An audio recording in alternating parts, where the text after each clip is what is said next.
سیدنا انس رضی اللہ عنہ سے مروی ہے، وہ کہتے ہیں رسول اللہ صلی اللہ علیہ وآلہ وسلم سے اسلام پر جو چیز بھی مانگ لی جاتی آپ صلی اللہ علیہ وآلہ وسلم وہ دے دیتے تھے۔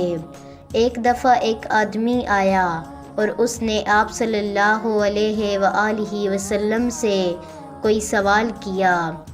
آپ صلی اللہ علیہ وآلہ وسلم نے اس کو بہت ساری بھیڑ بکریاں دینے کا حکم دیا۔ یہ زکوٰۃ کی بکریاں تھیں اور 2 پہاڑوں کے درمیان والی گھاٹی ان سے بھر جاتی تھی۔